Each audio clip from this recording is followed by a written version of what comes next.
This is a Relay project. Real Talk starts right now. Here's Ryan Jesperson.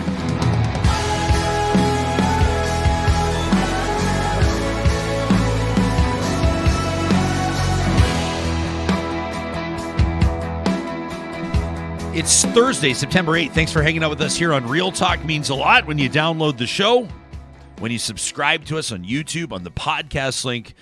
John Hicks here with me this morning, and we got a lot of ground to cover. In just a few moments, we'll check in with a personal finance expert. I'm looking forward to this conversation with Laurie Campbell. Laurie served on the federal task force on financial literacy and then joined the federal steering committee on financial literacy. And so I guess basically that's a sort of a very official way of establishing that she's helped a ton of people get their finances in order, most especially when external factors influence your bottom line. So I'm not talking about you went to Las Vegas and you saw a great opportunity to double down on 11 and you lost your shirt, or you went shopping for new shoes at the John Fluvog boutique and you spent $4,000 that you didn't have and now you need to find a way to recover. Not what we're talking about. We're talking about when the Bank of Canada, for example, raises its overnight rate by 0.75 of a point, the third or fourth interest rate hike in just a few months, and all of a sudden your lines of credit or your mortgage obligations are looking a whole lot more serious than they did a short time ago. You know, I saw some numbers crunched last night, John, on the National. They were talking about a $500,000 mortgage. Mm-hmm. They said if you had signed that $5,000 or $500,000 mortgage earlier this year at rates they were offering earlier this year before the back-to-back jacks in that interest rate, they said that your payments would be about $1,950 a month. Call it $2,000 a month. Sure. They said if you signed that same mortgage, $500,000 mortgage today, your payments would be $3,000 a month. So the monthly payments had gone up 50%. Mm-hmm. For most people, absorbing a cost increase like that is a big deal. Not feasible. And so there's families everywhere going, I've got to find $300 here. I've got to shave $400 there. I've got to find a way to make ends meet. For a lot of you, it means that you're going to be, I hate to be the guy that's just talking about this right out of the gates, but I mean, this is real life. This is real talk. You know, for a lot of you, you're going to move from hammering away at a line of credit or at a credit card to making minimum payments, right? You're going to be taking a back seat to gaining any progress on knocking down that debt. So Laurie's going to have some great tips for us. And then later in the show, we're going to talk to Dr. Lorraine Thirsk is a PhD. She's a professor of nursing out of Athabasca University, and she's been using cloud computing. I don't know anything about it, so we're all going to approach this from a learner's standpoint, but they're crunching data. It's a new method of researching racism in healthcare and how it impacts patient outcomes. We say patient outcomes, how it impacts humans, how it impacts people's health care. And so I'm looking forward to that. We always talk about the research that's happening at Athabasca University. Here's a classic example. Of course, the biggest story across the country has been the manhunt for fugitive Myles Sanderson. If you're watching the news, how could you miss it? I mean, obviously, everybody knows, I think by now, that after being taken into police custody mid-afternoon yesterday on the side of a highway in Saskatchewan, RCMP have confirmed that Myles Sanderson is now dead. Now, people have a lot of questions about this because he was obviously photographed there in handcuffs, very much alive, heading into police custody. This after he lost control of a stolen Chevy Avalanche pickup that he was driving. Police were able to make that arrest. Obviously, a ton of cruisers, a police chopper in the air, as you would imagine, all hands on deck for Saskatchewan RCMP, who were able to get their guy. Now, people have questions about how Myles Sanderson died. People are asking, how does this happen? Someone taken into police custody alive winds up dead. Now, there are some speculative explanations here involving perhaps fentanyl or pills, people with second or third-hand information. You know, my cousin's an RCMP officer, or my brother has a friend who's with the RCMP who told us that this is what they think happened.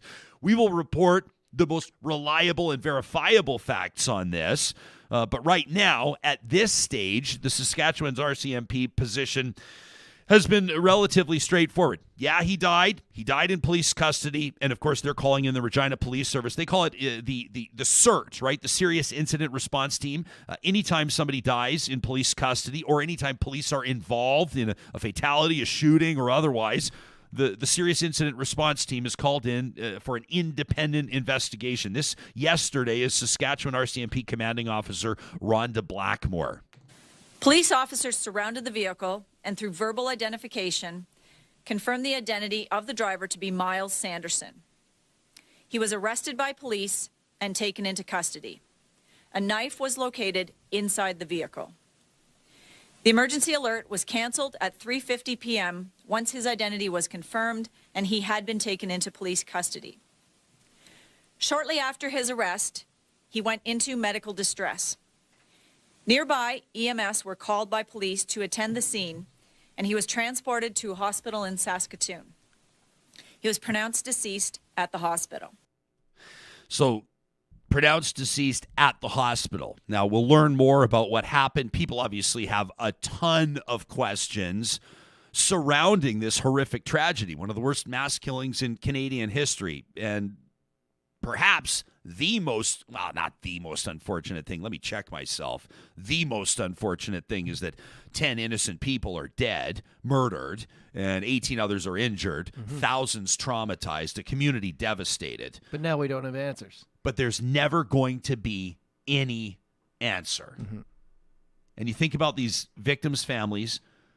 You know, there were reports of one man who lost his wife and his son in these attacks, who attended the scene on the side of the highway where Myles Sanderson was arrested, where he was finally nabbed. And apparently this man, obviously still in shock, obviously his life moving forward, irreparably destroyed, thanking RCMP for the work that they did over the past number of days since this weekend in trying to track down this fugitive who had nearly 60 criminal convictions since his 18th birthday. The guy averaging roughly 3 criminal convictions a year. Now, people are going to ask, how did the parole board possibly see an opportunity for rehabilitation here? The more we learn about Myles Sanderson, the domestic violence, the violent acts in front of his children, the drug and alcohol abuse, the stabbing of family members previously. There are some people that died in these attacks that had been stabbed by Myles Sanderson previously. And people are trying to wrap their minds around almost every element of this story. There was a Twitter thread that caught my eye yesterday, and I'm grateful that a friend of this show, Kristen Rayworth, you remember she last spoke with us. She last spoke with us on that hate against journalists roundtable a few weeks ago. Prior to that, she joined us from France. You remember that? Kristen's been great to this show, and she's not afraid to put things out there that'll make people think, and I really appreciated this thread, and I wanted to get into it just a little bit today. She said, it's too soon to think of motive or reasons behind what happened in Saskatchewan, but no child comes into this world bad. No child ends up with 59 convictions brought up surrounded by love. We can judge the actions of the men while feeling pain for the children they were. Kristen says, I worked with high-risk offenders and gang members for most of my early career. Every single one had experienced domestic or sexual violence growing up. Neglect. Criminals are made. So we need to focus on how to stop that cycle. That means prevention programming, addiction counseling available on reserve, therapy available on reserve, affordable programs, First Nation policing, and programming geared to men and boys on healthy relationships. She said this thread isn't meant to minimize the harm and the horror of what happened, but until we look at root causes and commit to real preventative action, it will happen again. Words and prayers mean nothing. Substantive changes and funding does. And I appreciated that. Not a thought intended to absolve either of these brothers, and we'll learn more details about their relationship. It's alleged that one brother killed the other. Not to absolve them of responsibility, but to move us forward as a society and trying to understand how can this be prevented. I responded to Kristen's tweet yesterday by noting the more that I was reading about this man, the deceased, Myles Sanderson, who had been charged with multiple counts of first-degree murder. Police were hunting him. He's already charged. They had the evidence to lay those charges. And there are these accounts of times he had shown up unannounced at a former partner's home, his ex-girlfriend, his former partner, and they had 5 children together, and the children were in the house. And he exploded in anger. And the children had taken refuge in a bathroom, and he had punched through the door of that bathroom where these children were hiding from their dad. And I can't help but think of those kids. I mean, the ripple effect of a tragedy and how like they're this. Gonna grow up. How are they going to grow up? And it's sad to see. Like even yesterday, I don't know if you saw, but there was kind of a lockdown in the north side. There was a stabbing in our city of Edmonton. EPS. Janice Irwin shared a post about it, and the comments underneath were like, "Get this guy, shoot him down, end it now." It's like it's just the wrong approach. Like we need to get these people in alive and find out what makes them tick and what sets them off and how to prevent it, right? Whenever possible. Yeah. So I recognize, I mean, to bring this back to the circumstances of Myles Sanderson's death, I do understand concerns around deaths in police custody for sure. And I also recognize that this was a remarkably dynamic situation with an individual that had committed heinous crimes with the maximum possible devastating impact on an entire nation. I mean, this man was the most wanted man in Canada. We'll never get some answers. Others we'll keep an eye on, and we'll continue to report on this story as verifiable details become available. We're going to talk personal finances in just a second with Laurie Campbell. She's Director of Client Financial Wellness at Bromwich & Smith. First, we want to let you know that these conversations happen because of amazing partners like Eden Landscaping. We cannot ignore that the temperature is going to start to drop. The leaves are going to start to fall. It happens every single year, whether we like it or not. And, of course, that means a transition for the Eden team as well. As they head into fall and then into the winter months, they'll move more to the planning stages where they'll meet with their clients, the projects that they'll be embarking on next spring. They'll take a look at what you've pinned on your Pinterest boards, the magazine pages you've ripped out, the things you've saved, the ideas how you want to bring your outdoor space to life. And then they'll start getting the permits ready. They'll start getting the planning ready. So by the time that ground thaws in the spring, you're ready to rock. If you want this summer to be your last with that lousy front or backyard, today's a perfect day to check out Eden Landscaping at landscapeedmonton.ca. Our friends at the Dairy Queens of Northwest Edmonton and Sherwood Park want to remind you, your next special occasion, why not build a Dairy Queen cake? There's the Dairy Queen Blizzard cake available. You go to dqcakes.com. Now, you're going to want to make sure you order it from the Palisades, Nemeo, Newcastle, Westmount, or Baseline Road locations. You can navigate your way through that website and build a cake that's absolutely perfect for the loved one in your life. Nothing quite like a DQ Blizzard cake, although, John, I may suggest the Treatza Pizza is a close second. On a good day, the Treatza Pizza hits in a way that not much else does. You can get your Dairy Queen cakes from the Dairy Queens in Northwest Edmonton and Sherwood Park. You make sure you let them know that your friends at Real Talk sent you there. And if this is the time of year that you and your family are upgrading your computers, it's time to visit Westworld Computers in Edmonton's West End. Why? Because they're overstocked right now in M1 MacBook Airs and MacBook Pros. That's the one I'm using. Absolutely love it. And so they've got a sale going on, but just for a few more days. September 11th, this weekend, that sale wraps up to $379 in savings when you purchase a new M1-powered MacBook. Plus, they're extending their weekend hours. And don't forget that for the second half of the month, they've also got their Apple Business Services on feature. If you're running a business but could use some direction on the tech side, I want you to visit westworld.ca today. You can see their overstock sale selections, plus browse all their accessories. Connect, share, and create like never before with Westworld Computers at westworld.ca.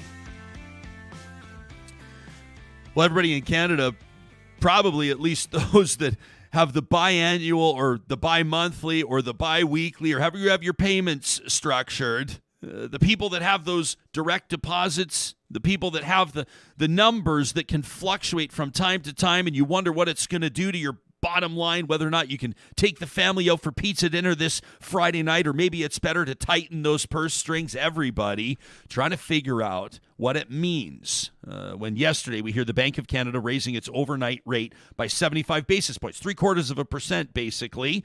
Now, since March, the bank has increased its policy rate by 300 basis points, by 3%, the highest levels now and the fastest pace since the mid-1990s. So, what are we going to do about it? That's the million-dollar question. Or for some people, maybe a little bit less than that. Laurie Campbell has these conversations all the time. The director of client financial wellness at Bromwich and Smith, recognized as a national expert on personal finance and an advocate for consumer protection. Laurie's been active over the years in a ton of financial literacy initiatives, among them Credit Education Week Canada. And then that prompted the federal government to roll out Financial Literacy Month. She's one of the ones that made it happen. She's on the Federal Task Force on Financial Literacy. Following that involvement, joined the Federal Steering Committee on Financial Literacy. Grateful to have Laurie joining us this morning. Thanks for making time for us. This has been a bit of a rude awakening for a lot of Canadians these past 24 hours, hasn't it been? I think we have you on mute, Laurie. We'll just get you, make sure that we can hear you okay. We'll get that all sorted out. No big deal. We're going to be checking in right now and getting you a couple of personal finance tips. By the way, this is a great time if you're watching us live or listening to us live on Mixlr and hopping into our live chat on YouTube. These are opportunities for you to submit your own questions. We love putting those in front of guests for you so you can get your specific questions answered. I know for a lot of you, it's going to be, which debt should I try to pay down first? Or what's the best way to streamline my spending? Or how do I negotiate with my bank when I'm not necessarily in a position of leverage? Who has leverage right now? Feels like the lenders, right? Well, who knows if that's actually the case or not. We're going to get to Laurie in just a second. She's joining us from Bromwich and Smith. John, why don't I quickly just mention a couple other sponsors while we get this figured out. I know last night was a big deal at Friesen Brothers in our home city of Edmonton because they rolled out their return of these Healthy Insight events. You go to friesen.com right now and you can check out, they're rolling these events out in Edmonton and Fort Saskatchewan. It's a great way to get to know your body a little bit better. How do you fuel your body and how do you maximize your healthy insights? It's $25 an event. It includes a glass of wine, a fabulous charcuterie spread, and 15% off Friesen Brothers Healthy Choice or health and beauty departments during those evenings. Bookings are open at friesen.com. You can just look for Healthy Insights and you'll be able to get all of the details. Plus, Hatch chili season is coming. Authentic New Mexican Hatch chilies are in store this week. It's a really short season, and Friesen Brothers does a lot of cool stuff, including their famous roasted garlic and Hatch chili sourdough. You can check it out at 16 Friesen Brothers locations across the province of Alberta. Friesen Brothers is Alberta grown and Alberta owned. You still have a bit of time to get your tickets on Covenant Foundation Lottery. You want to get your tickets early. Don't be left waiting until the final deadline. If you're like me, you forget about it, it slips your mind, the deadline passes, and then you're not in the mix for this $2.2 million dream home. Covenant Health has made a huge difference for patients and their loved ones for over 160 years, and a big part of that funding has been through the Covenant Foundation Lottery. You go today to the website, covenantfoundationlottery.ca. You'll be able to browse this dream home, plus the other amazing prizes up for grabs. Your chance to live in life-changing luxury, 5,400 square feet, by calling 1-888-944-2774 or getting your tickets today at covenantfoundationlottery.ca. Look at all that square feet. Do you have your tickets yet? We haven't determined whether or not you can win. I'm not eligible. I don't think you're eligible to win. So maybe we can, if it's a real talker, when it's a real talker that wins this $2.2 million dream home, maybe they could invite us to the housewarming. We could just, could have been ours. Yeah, could have been ours. Maybe what could have been? 5,400 square feet. We can move into a basement room. They're not even going to notice us for the first 3 months. We'll be totally fine. I heard Laurie's voice. Is she ready to rock and roll? She's ready to go. All right. Laurie Campbell joining us, Director of Client Financial Wellness at Bromwich and Smith. Laurie, good morning. Thanks for joining us here on Real Talk.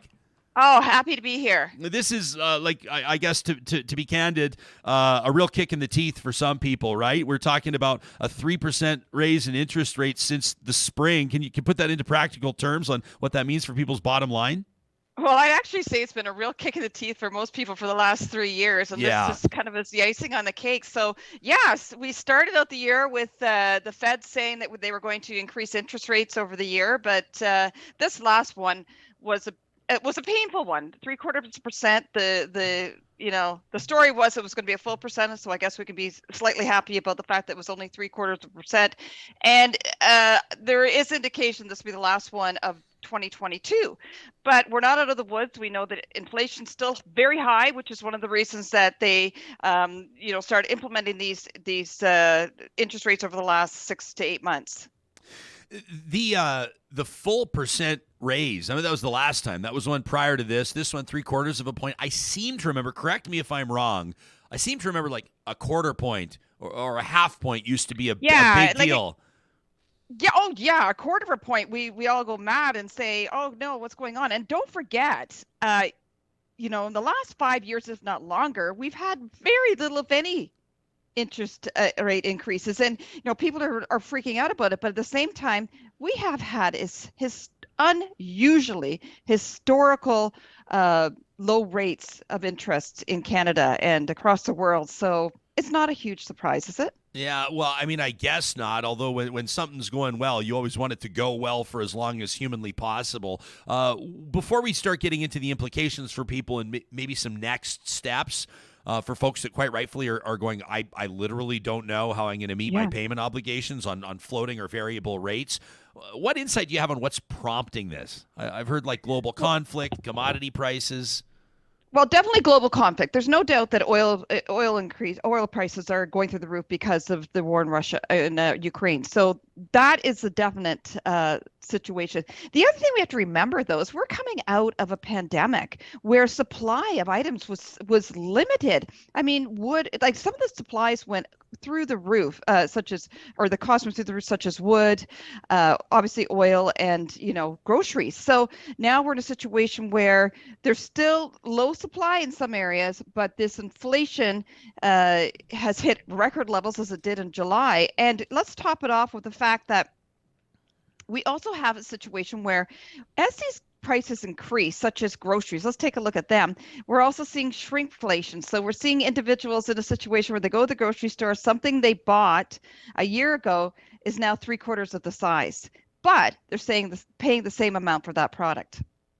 Okay, so we talk about like within people's households, these microeconomic recoveries, right? There's the really big picture. Here's what the nation's going to do, or here's what we hope that the global markets are going to do. But people starting yesterday, or maybe if they were ahead of the game a little bit before that, are starting to sit down with pencil and paper around the table and say, where are we going to find $200 or $300 or $500 or $800 a month, right?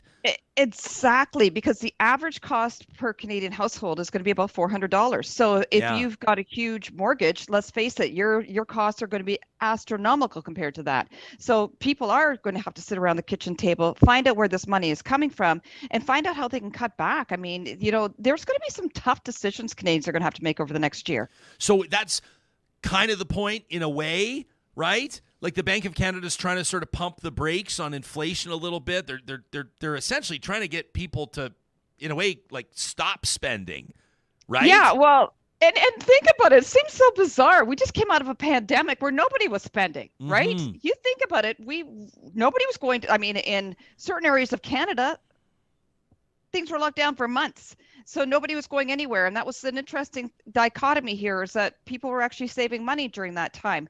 Now, it is a bit of a kick in the teeth to say, now that we're out of the pandemic, we will definitely, be, I guess, scarred to a certain degree, because we now have to cut back. All those restaurants and all those travel opportunities that we now have, we might not be able to take advantage of. Okay, so, worst case scenario, we may have insolvencies. We may have, I'm not trying to be like the sky is falling here right now, so feel free to jump in, but I was referencing a report I saw last night on the National where they said a $500,000 mortgage, which if you're in Vancouver or Toronto, you're going, what's a $500,000 mortgage, right? I mean, imagine if it's $2 million. But a $500,000 mortgage costs 50% more, $3,000 a month on average now than it did at the beginning of this year, $2,000 a month. So for a lot of people, they simply can't take that one. You may have vehicle, right? People might be handing in the keys to their vehicles. People might be walking away from lines of credit looking to declare bankruptcy. I mean, what would you say to people that are at that point of seriousness right now? It's a tough situation, but first thing I'd say is you're not alone. I mean, let's be real. A lot of people are struggling right now, Ryan, and we know that there's people that really may have to turn in their car. They may have to downsize to one vehicle. They may have to look at taking public transit to work. I fear that with this, interest rate increase, with inflation still very high, that we're going to see a number of people that are house poor. And what I mean by that is that everything they have is going into their house to pay for their house costs. And then what happens in that situation is people start to rely on credit to make ends meet.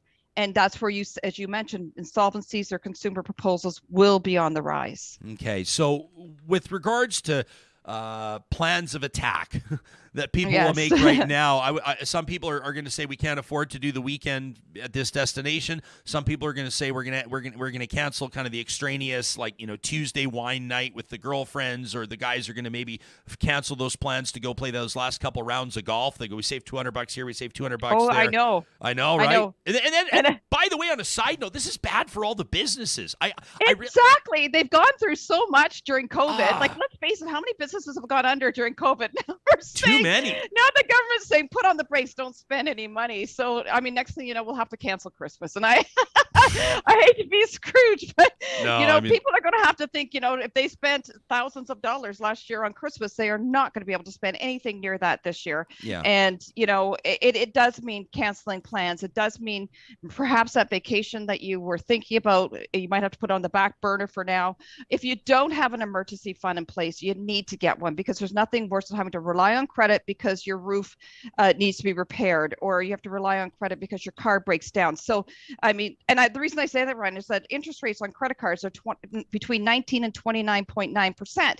What a crazy amount of money to be paying if you're only paying the minimum payment. Yeah, but people often talk about debt consolidation, and I know that typically, and again, I am not giving financial advice. Real talkers, never take your financial advice from me. Don't ever listen to me and dictate your finances from my gut instincts, because, Laurie, I have this remarkable ability to be wrong again and again and again. But I do understand the value in consolidating debt. Right now, though, I mean, does a consumer, if you're not the big bank, does a consumer have any leverage? What's the right way to do it? I mean, if you're refinancing your house right now, it's a dangerous time to do it, isn't it?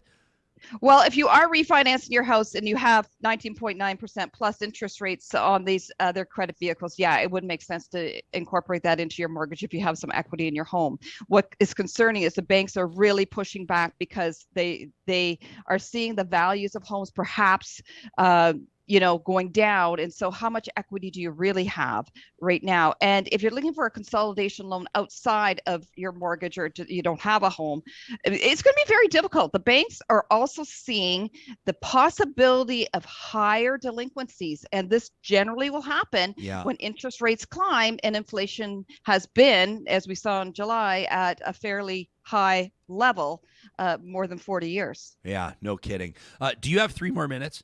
Of course. Okay. I know we're running into overtime, and I know that you probably are doing a lot of interviews this morning, but I wanted to ask you, and here, because I know you're representing a big firm, and you're going to go, Jespo. I don't want to get political, but I do want to ask you about the response from the federal government. Approach it how you will, but your take on this. This is a comment yesterday from the Deputy Prime Minister, of course, Minister of Finance. This is Chrystia Freeland, following the announcement from the Bank of Canada that interest rates are going up again.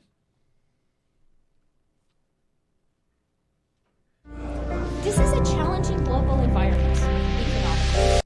It's all right. We'll work on the video clip. We'll get it figured out. Essentially, she says it's a challenging environment.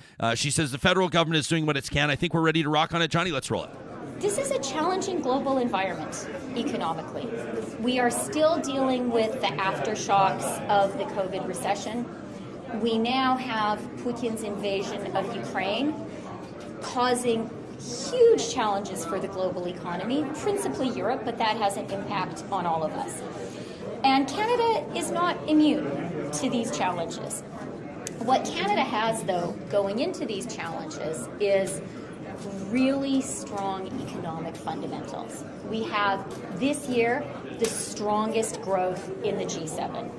We have this year lowest debt and deficit in the G7. And inflation is elevated in Canada, but compared to our peer countries, it's lower. Inflation in Canada is lower than in the UK, in the US, in Germany, in the Eurozone. And I think all of us were pleased to see the July number receding a little bit from the June number. So I don't want to understate the challenge ahead, but I do want us, as we go into it, to also, as a country, have the confidence that comes from the strength of our foundations. Okay, so she's trying to find the silver lining. She's trying to be optimistic. You know, Canada's not as bad as some of the other G7s. Do you find any reason for optimism there? I mean, a lot of people, their stomachs are in knots right now. They are, yeah. So I mean, it's easy to say, well, my situation is not as bad as your situation, but that doesn't make my situation good. Right. Yeah. So, and you mentioned on a micro level, that's fine. Say on a macro level, we're hanging in there and we're going to survive this, but the fallout has yet to be seen. And this is what I really, truly believe, Ryan, is that we're going to see fallout. We're going to see higher insolvencies. We're going to see, some serious housing issues with the drop in housing prices in urban areas. And some might say, well, that's a correction in the market. So be it. It still affects and impacts individuals on a very, very, very individual level, which could result in financial distress for them in a huge way. Let me ask you, strategy-wise, one of our audience members watching us live right now, Brenda, says she's heard that consumer proposals are a better play than bankruptcy. I don't even know what that is. Can you shine some light here? I mean, if folks are really in a situation where their back is against the wall and they're not seeing a lot of options, what would you advise them to do specifically? Well, first of all, Brenda's right. A consumer proposal might be a better option than a bankruptcy, dependent upon the situation. And the important thing here, right, is to go to a licensed insolvency trustee. Don't go to any fly-by-night company that says that they can fix your credit rating or then give you a loan at some astronomical price to get rid of your debt. Go to the right source, which is a license. And I say licensed by the federal government and regulated by the federal government. So that's number one. Number two is to, if you feel like you're financially stressed, that's where you need to see whether a consumer proposal or a bankruptcy is better for you. If you have assets, a consumer proposal might be better because you might be able to reduce your debt by up to 80% and still hold on to some of your assets. So only a licensed insolvency trustee can go through that process, help you with it, and make sure that you get the right solution at the other end. Laurie Campbell, Director of Client Financial Wellness at Bromwich and Smith. You can follow her and them on Twitter. We link to all the accounts from our official one, Real Talk RJ, every morning before the show. Thanks for making time for us. My pleasure. Thanks, Ryan. Yeah, you bet. I know it's a difficult conversation for a lot of people. You're listening to this and your mortgage just went up like $400 every 2 weeks and you're like, perfect. Like, what now? Right? And I get it. We're in the same boat. We're all in this together, my friends. I mean, unless you're one of the lucky ones who's able to hammer that mortgage down and pay it off early. Lucky? I don't know. It's crazy because it does affect everyone. Like she's talking about the housing prices coming down, and some people are like, "Great, I can afford a house." But what about the people who already have a house and now it's going to be worth less? Of course. So it's like you're damned if you do, you're damned if you don't. And even if you are shopping for houses right now and trying to get into that housing market, the mortgage rates that they're offering you are not anywhere near where they would have been, 9 months ago, 6 months ago, 3 months ago, or 3 days ago, right? So it's a big deal. And then, of course, we're going to hear from people that make very good and fair and valid points that will say, when I bought a house in the 1980s, my mortgage was 19%, or my mortgage was 21%, and you can't even wrap your mind around that. Like Laurie just said, she's like, the interest rates were, I mean, if you look at it, I think that the overnight rate it's 3.25% right now, right?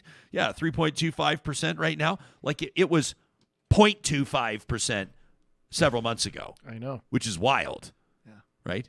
I won't say free money because that's kind of really dumbing it down, but it's not a lot. We became accustomed to being able to borrow more than perhaps some of us should. I don't want to come on this and be everyone like podium or pedestal or preacher guy. Yeah. But people were really bitching about these mortgage stress tests They were pissed off that they had to pass the stress test, right? Because this was what the federal government was. And by the way, news on the federal government, the Prime Minister says he's running again. Remember, we talked about this yesterday with Philippe Fournier. Will Trudeau take the party into the next election? Yesterday, like an hour after our conversation, says he's staying on for the next election. Interesting.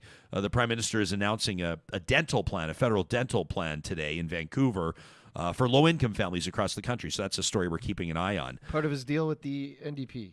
Yeah, that's right. Yeah, dental care, and they want a national pharmacare as well. And the pharmacare one might be a little bit tougher to swing because some of the provinces, including Ontario, most especially Alberta, have already said we're not sure we're interested in that. So he gave him the easy one.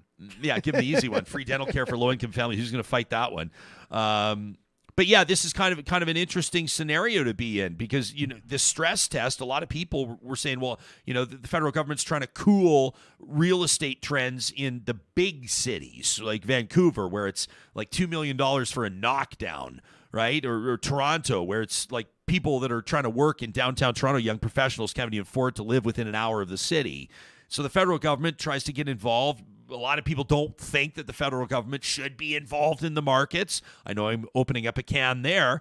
And so they introduced this stress test that basically says, in layperson's terms, you got to qualify for a mortgage that's a couple of points higher than what this mortgage is now, just in case interest rates rise. And people would say, well, why would interest rates start going to rise? Give me my mortgage. Give me my house. Yeah, but sir, that house is like $975,000, and you're making $105,000 a year, and like that's a really heavy mortgage for you. I want it. 4 bedrooms, 5 bathrooms, backyard for the kids. Want that. And then what happens? You get into the house, and guess what? Interest rates go up by 3%. And you're upside down. And you're upside down in this house.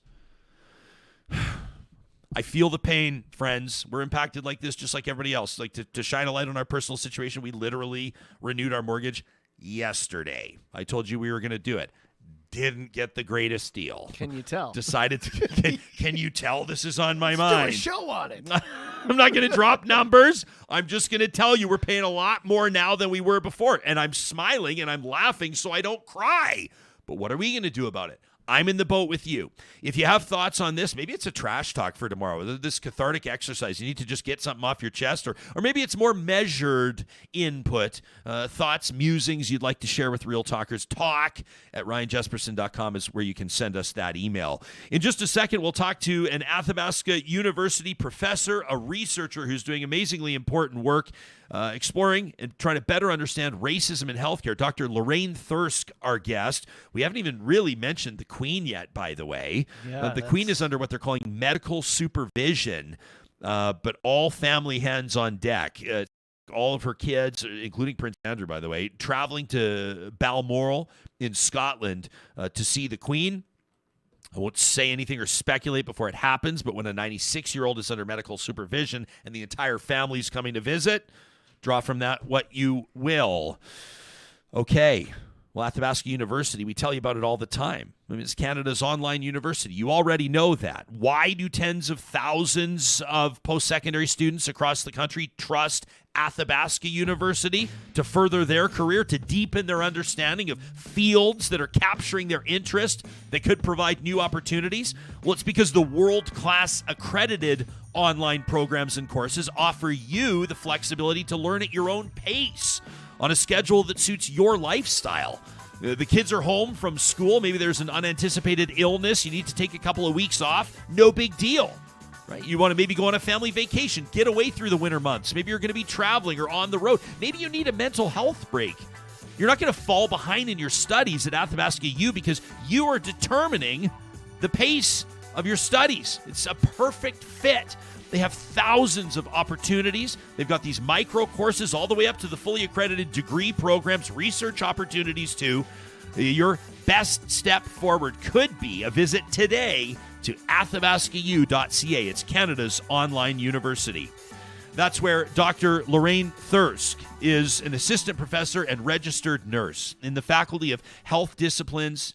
At Athabasca University, she's studying how nurses develop trusting relationships with patients and families, and this has ultimately led to an exploration of how bias has affected nurses' decision-making and ultimately patient outcomes.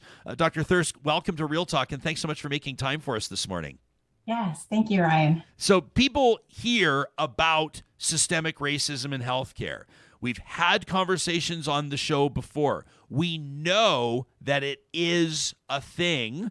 Why is it so important to you personally? Why have you dedicated so many of your research efforts to this specific field? Probably a number of reasons, but I think starting back into my interest in studying how nurses develop those relationships, early on, like 8 years ago in some of our exploratory work, we uncovered this idea of an attribution bias and how nurses make judgments about why patients and families are doing the things that they're doing. So, for example, if you have somebody who has diabetes, they need to follow a particular eating plan and exercise plan and take their medication. And we noticed nurses were making sometimes judgments about people. They're non-compliant and they don't listen to me and they're lazy and those kinds of things.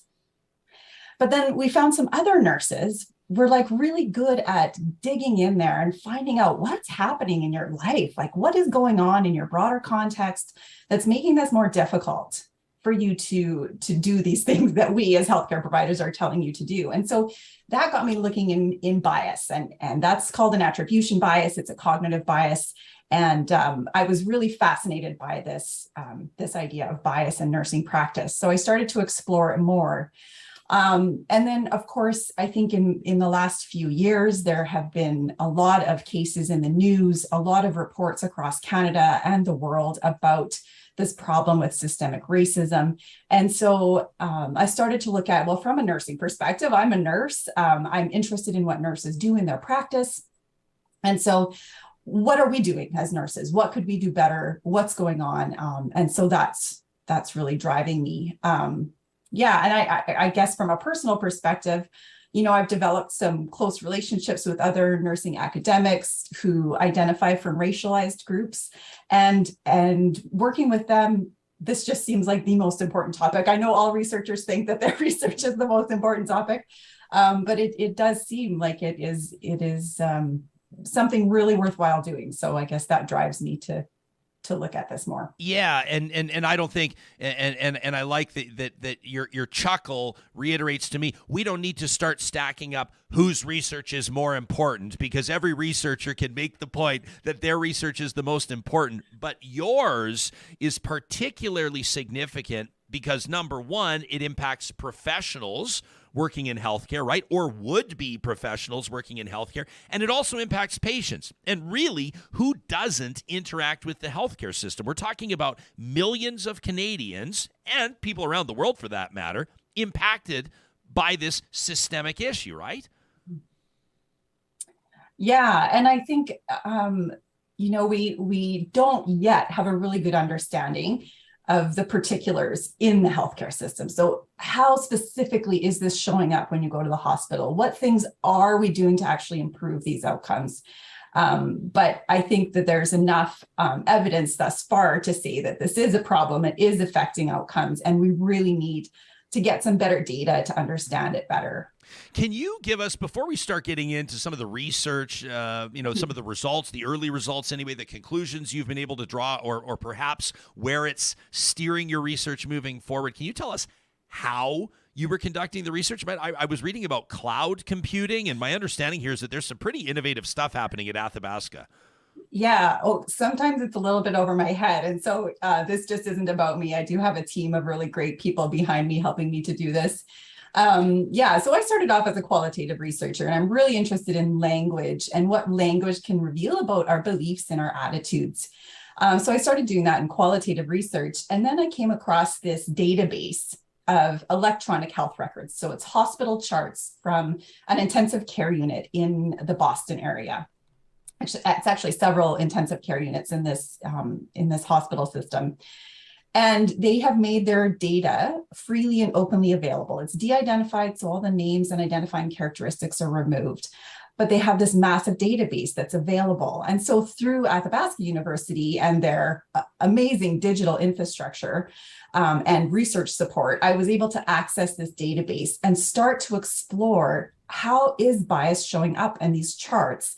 And is this kind of big data that we have sitting in these electronic health records a place for us to look to monitor what's happening with things like bias in the healthcare system.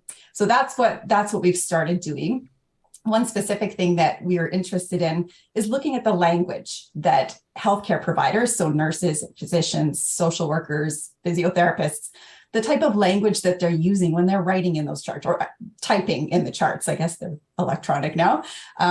So what kind of language are they using? And can that reveal something about their judgments towards the patients and perhaps some biases towards the patients? And then that enables us to track better the outcomes. So when you look at patient outcomes such as mortality and length of stay and those types of things, we can look at those big outcomes and see if those things are related. It's never lost on me, and I always like to state it plainly so people recognize I'm aware of it when I'm talking about racism as like a privileged white dude, that I have my own perspective. But one thing I've noticed, even in candid or casual conversations with my friends, off the record, off camera, when you talk about things like systemic racism, heck, I was talking to Supriya Dwivedi, my partner in podcasting, just last week, and she was playing a clip of Bob Fife, a parliamentary commentator out of Ottawa a while ago, saying, the Liberals are going to look into systemic racism, but it's not a thing. I'm paraphrasing, obviously. He says, if you look on university campuses, there's like Chinese kids hanging out with black kids, hanging out with white kids. There's no systemic racism. And it was really this like shallow end of the pool kind of understanding of what we're talking about here.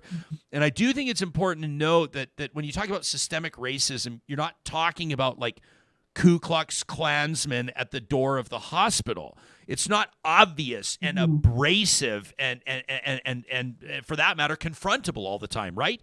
For a lot of things, it's like subtle and pervasive, and it's probably flying under the radar of a lot of people, like, quite frankly, Doc, you and me, right? And I think that's one of the ways that we frame that in our research is to talk about implicit biases. And these are the things they're under your conscious awareness that you are making these stereotypical judgments about people. And that can be related to their racial identity, sex, gender, weight, physical or mental health conditions, age, those types of things. And when we talk about implicit bias, we're unaware of it. That is why it's called implicit and not explicit bias, right? So we're not talking about really overt, blatant racism, but those things that happen under our radar. So me as a nurse, if I see, a male versus a female patient, and I just automatically assume that the male patient can handle his pain better, and I don't need to give him as many pain medications as I do the female patient, right? So I don't even know that I'm making that judgment or that that's the rationale for my judgment. And that's how implicit biases work so quickly. And they're part of our really super fast, efficient thinking systems where we instantaneously make a judgment about something. And those are efficient ways. And we need those quick thinking systems to get us through our day, but they can be prone to error. And I think that's what we're trying to understand is how much of those judgments are erroneous, and if they are flying under the radar, sometimes even education doesn't help to correct them. So I can learn all about implicit biases and study racism, and I may still make a judgment about somebody from a racialized group that I'm unaware of, that I don't realize that is leading me to that decision. And so that's when we need to look at other ways to overcome and prevent this and develop systems that don't just rely on, people being good and having good education to be able to overcome these judgments and these erroneous decisions that we're making. When it comes to like just real life people, what's your research telling you about specific groups that may be most marginalized? Do you have demographic research? Would it be Indigenous people in Canada? Would it be elderly, first generation Canadian? Like, is there one area where you go, wow, this group is particularly, when it comes to patient outcomes or ideal outcomes in Canada, this group we're consistently missing the mark? Yeah, I think you can see that.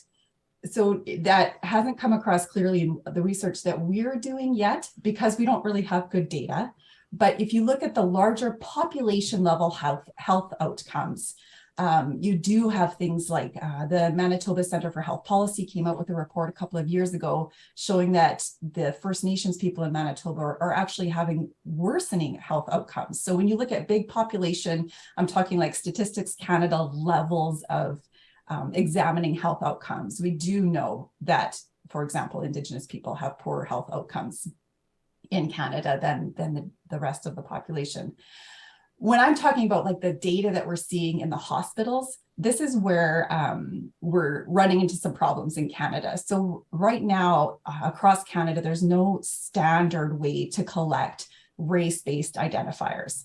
And in Alberta, this is one of the things in our next project that we're going to try to see what we can find and what we can do for workarounds. And hopefully there's some advocacy going on to start disaggregating that data so that we can track hospital admissions better and we can track those actual more complex things more accurately in the health system to find out what is happening with these people who are from racialized groups. I hosted a public forum several months ago, and it was about a different crisis in healthcare. It was about the opioid crisis, and obviously a heartbreaking and very important conversation. Anyway, what came out of that, I was having a conversation with a health researcher, and he was lamenting the fact that it's very difficult. And a lot of this is due to like privacy policies and things like, I mean, there's a lot of factors at play. We don't have all the time to get into them, but he was lamenting the fact that he really had access to very little data. And I'm hearing the exact same thing from you. You're like, we don't have the data we need. So without sacrificing patient privacy and all things considered, how do we get researchers like you that are working very important files better data? That's a great question. Okay, so yeah, I think so. To start with, so the database that I have from the US actually has, they have different standards for their data that they collect. So I do have some more information about the different groups. So I can start with that data and see where we're going, see what we might be able to find out. I am going to start a project here in the fall where I'm going to work closely with Alberta Health Services, and how the arrangements here are a little bit different. I kind of have to give the internal analyst my ideas and my analysis plan, and they will access the data and run our analysis. British Columbia has a little separate method for doing that. If you're a researcher in British Columbia, you are allowed into their firewall to look at that data within their firewall. So there is definitely some work being done across Canada to get us better access to data. But even when we get into the existing data, for example, with the electronic health record that's rolling out across Alberta right now, we don't know how good the data is to collect those race-based identifiers. So we don't know if they're actually collecting those pieces yet. In the system, Calgary has had an electronic health record in their hospitals for over a decade. And in the system that they were currently using, there is no collection or disaggregation of that data. So it's going to be a little bit tricky. We're hoping we can still find out a little bit of information about what's going on with other implicit biases and how people are being differentially treated, but it is an issue. So I think it's something that people are aware of. The Canadian Institute of Health Information came out a couple of years ago with guidelines for how to collect this type of information. So it's coming. I just wish it was coming sooner. I wish it was already there. Yeah. It's probably pretty obvious for me to suggest that representation is important, right?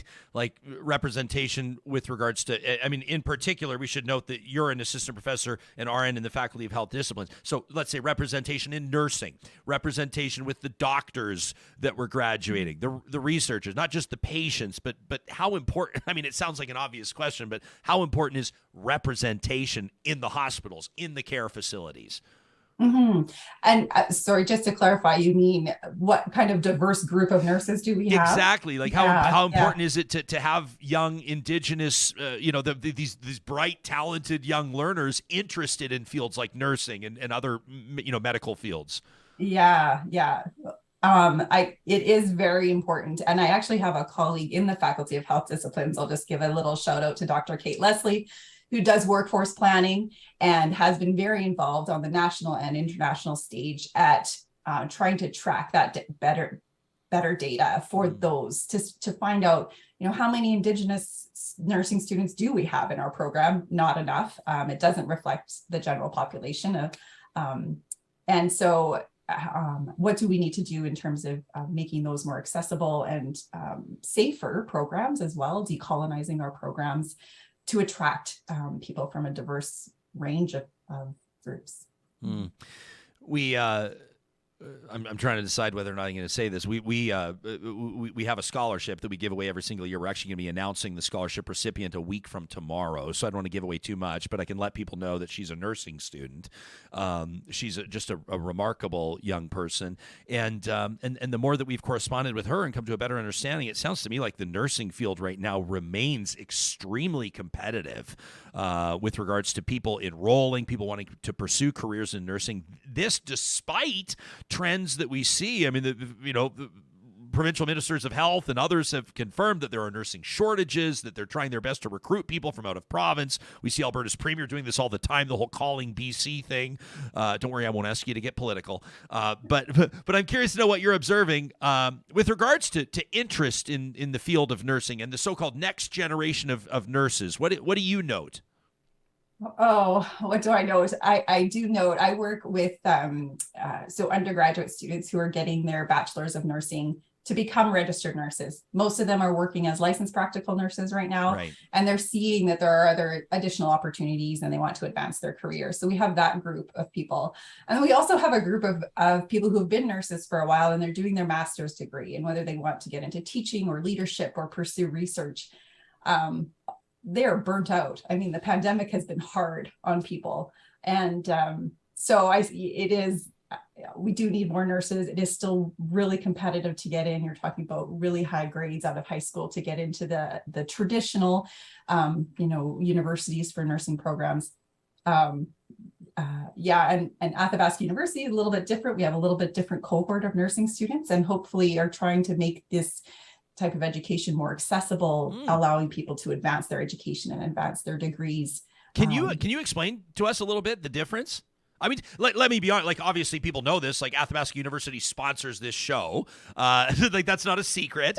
But we consider our sponsors, right? We don't stamp our name on just anybody. And I think that the model of Athabasca University and what it offers and the outcomes we've heard from people that have studied there, including personal friends of mine, are really incredible. So for people that might be interested in nursing, a bunch of them are going to be specifically watching this segment. How does AU's approach differ? Yeah, so just a little plug for our programs here. Why not? Yeah, the thing that I love about AU and most of our faculty who work there, we get on board with our vision and mission, right? We are accessing student populations that would not otherwise be able to obtain university education. And that is really neat. I mean, we're working with students who, they maybe went through a 1-year licensed practical nursing program somewhere in Canada. They want to advance their degree, but they live in a rural area. They cannot uplift their whole family to move to the next biggest city to find a bricks and mortar university, but they want to move on and get their degree. And their community needs the registered nurses and they need this advanced education. And so AU allows them to, in a flexible manner that fits with their life, to pursue that additional education. Additionally, in our nurse practitioner program, we have graduated the largest percentage of nurse practitioners from our program at Athabasca University, and just that flexibility in online learning, the fact that we're across Canada, makes it really easy for. I shouldn't say it's an easy program, but it makes it more accessible for nurses across Canada to get that education. Doctor, we're grateful that this research is happening, and especially grateful that you've made yourself available to talk to us today. Thanks for making time for us, and look forward to connecting with you again. Great. Thank you so much, Ryan. Yeah, you bet. That's Dr. Lorraine Thirsk out of Athabasca University. She's an RN, assistant professor in the Faculty of Health Disciplines.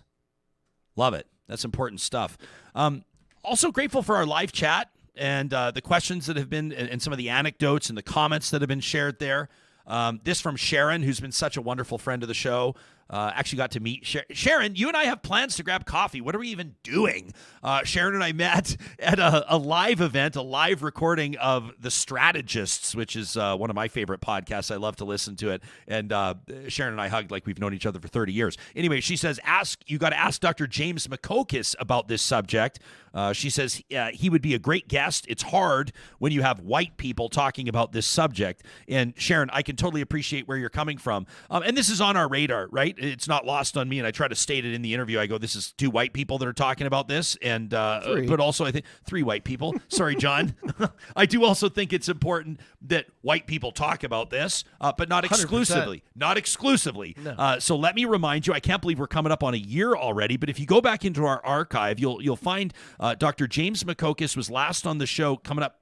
It was on a year. I can't believe it. September 30th, 2021. And just a fabulous conversation. This guy is just, where do I begin with him? One of the most remarkable people you'll ever meet. And so you can check our archives podcast or YouTube. September 30th, 2021, Dr. James McCokis was our guest. And also, if you're in our archives, Dr. Bukola Salami is doing a lot of, she's a PhD in nursing as well, has done a lot of work on racism in healthcare. And on May 5th of 2021, we spoke with Dr. Bukola Salami. So May 5th of 2021, September 30th of 2021, and then, of course, today. So an ongoing conversation, and we want to approach this from as many angles as possible. We welcome all of your feedback and your comments, of course, to talk@ryanjesperson.com. I didn't tell you this yesterday. I had a lunch date, John, with our friends at Apex Automation. You knew I'd get jealous. Yeah, I knew you would get jealous. I was picking up sandwiches. I headed over because they said, I know, but they said and I'm going to rub it in your face in a way because I'm going to ask you to prepare some video for us for next week because they let me go. They took me, not of the lunch, my friend. I wouldn't do that to you. I wouldn't do that. Here's what we ate. I would bring you a sandwich, then I would tell you about the lunch. Yeah, so people working on an empty stomach, the jealousy there would be no bueno. Horrible.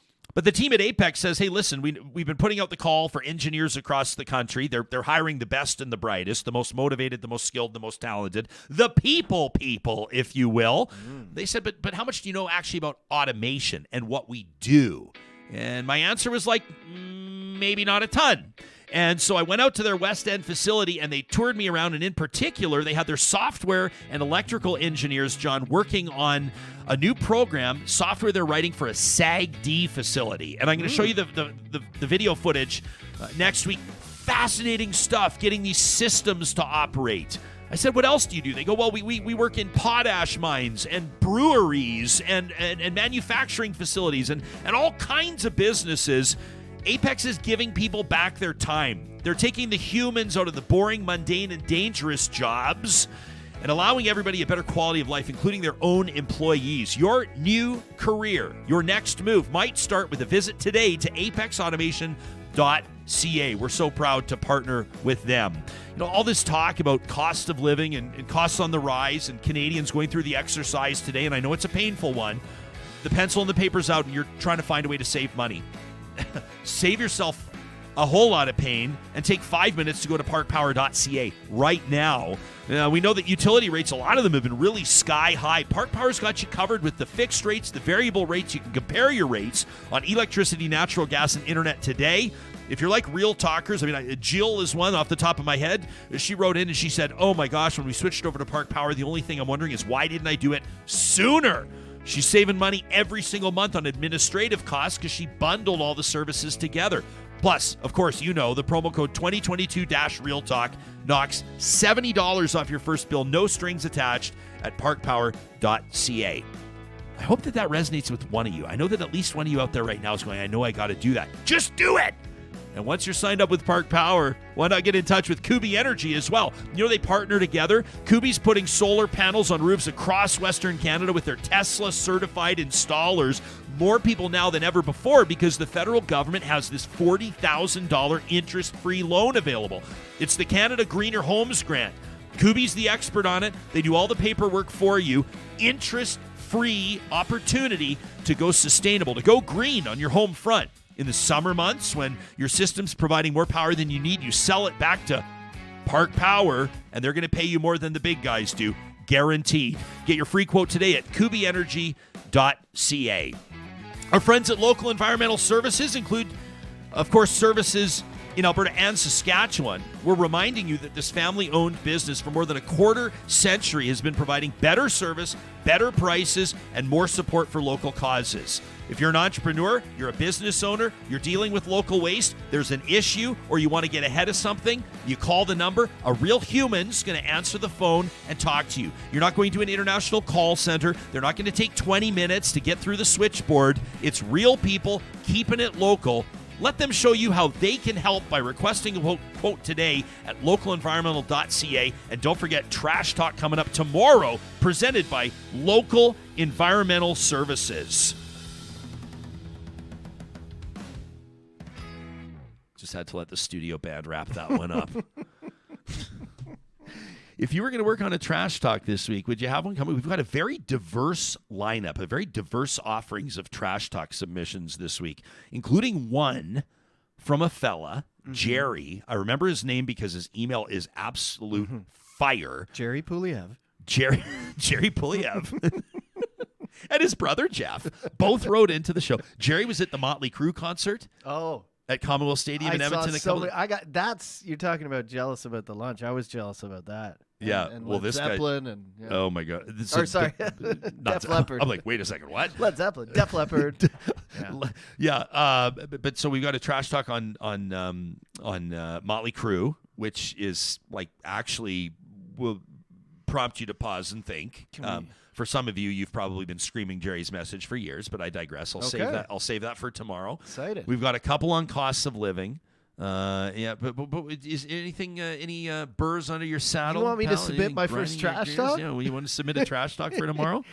And he went to lunch without me. I think it would be fun to have John's Trash Talk every single week. That might be People kind of a who fun eat element. sandwiches without their coworkers. Yeah, it's just so annoying. People who conduct sandwich meetings without their coworkers. Tomorrow we'll check back in with Supriya Dwivedi. We're keeping an eye on the other stories that are making the news as well. I did want to remind you one more thing. When it comes to I was talking about this truck that I was driving. I'm driving this 2022 Ram Longhorn, and somebody wrote in and they were talking about fuel costs. And they were like, must be nice. The subject line of the email was, isn't it a Hemi? And my response was, damn straight, and it's amazing, and I love it, but it's a lot. It's a lot. I'm not going to lie. I sit there at the pump, and I'm like, still? You're lucky you live close to the studio. Still? That's all I'm saying. Still? And it's actually becoming less and less funny. But I did want to take a second to remind you all that I know that some of you are in my boat where you're going, okay, I'm sort of keeping an eye on the price at the pumps. And for a lot of others, you're going to go, well, that's not really an option for us. Like we're farming or we're pulling a trailer and we need that Ram power, and more power to you. There's no better place to buy your Ram truck than Sherwood and St. Albert Dodge. But also, I don't spend enough time talking about the Jeep Wrangler 4xE, for example. This is the new electric. It's the EV Jeep Wrangler. Plus, of course, Chrysler, Jeep, Ram, the whole Mopar lineup at Sherwood and St. Albert Dodge. They can downsize you into a perfect fit as well. My dad, my grandpa, everybody used to call them four bangers. These four-cylinder cars. My grandpa in particular, right? He loved driving the big Cadillacs. He'd be like, yeah, of course. Look at that four-banger. Now, everybody wants them because they're fuel efficient. The performance is out of this world. If you're taking a look at what you're paying at the pumps and you need a break, trust the teams at Sherwood and St. Albert Dodge to find the perfect ride for you. It's a personal journey. They know that, and they can get you sorted. Starting today, you can shop them online or in person. You let them know that Real Talk sent you to Sherwood and St. Albert Dodge. All right, we've got a lot to keep an eye on before tomorrow's show. Supriya is going to join us, plus we're putting our Real Talk roundtable together. To be honest with you, it's going to be somewhat news-dependent on what happens over the next 12 hours or so. We welcome your feedback every single day to the show. Thank you to everybody who likes and subscribes to our content. I know we say it a lot, but it means a ton to us. We want to get this show in front of more people. We want these important conversations to land where they need to, across the prairies, across Western Canada, and beyond. When you rate and review our podcast, it means a lot. If you're listening to the pod right now, hit that share button and let your friends know. We'll talk to you soon.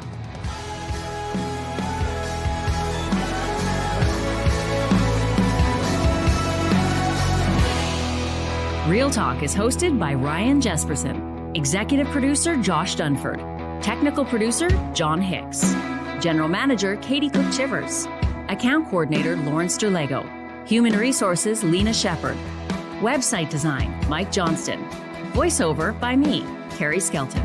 Real Talk's editorial board is Supriya Dwivedi, Ahmed Ali, Brandy Morin, Ann Castleman, Corey Hogan, Harmon Candola, Catherine O'Neill, and Chris Henderson. Member Emerita, Julie Rohr. Real Talk is recorded in Edmonton, Alberta on Treaty 6 territory, the traditional and ancestral territory of the Cree, Dene, Blackfoot, Saulteaux, and Nakota Sioux, home to the Métis settlements and the Métis Nation of Alberta. Real Talk is a relay project. For more, check out ryanjesperson.com.